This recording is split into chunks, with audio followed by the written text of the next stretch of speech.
Let's look at John 10:37, something Jesus said.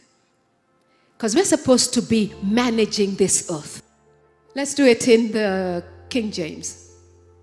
And Jesus says, if I do not the works of my Father, if I don't do the works of my Father, what does he say?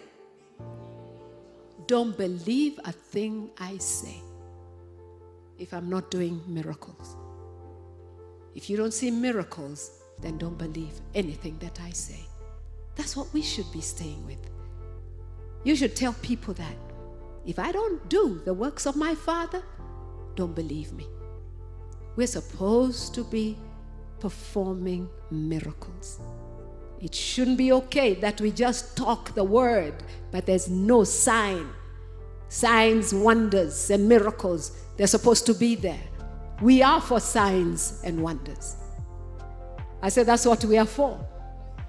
So we're saying it's enough. This thing that we've done for years and years. Oh, let me tell you about Jesus. I want to preach. I want to teach. I want to pray and all of that. Okay, where are the signs and wonders?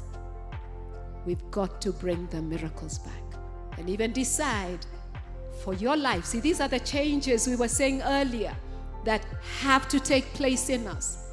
That you decide that if there are no miracles happening through my life, then I'll tell people not to believe what I say. They shouldn't believe me until the miracles happen. What will that do? It will bring out the miracles out of you. You will do what you need to do to get the miracles coming out of you. Meaning what? You become a production center and produce miracles. We're talking about becoming serious with God so that we do what he does. We imitate him. We do the works of God. You see, we've been taken so much by the enemy's works in the past that that's all we talk about, that's all we see. And that's all, many times, that's all we do. The works of the enemy. We end up doing the works of the enemy. We end up being, even things of being a bit tricky instead of being straightforward, because we're just so much into the enemy and that of the mind, the commotion of the mind. Because we're not allowing ourselves to think like God.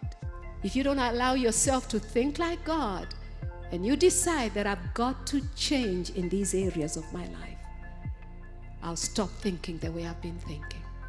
Because if you don't think like God, then you've entertained the enemy in your mind. And what will be happening? You will be producing works of the enemy.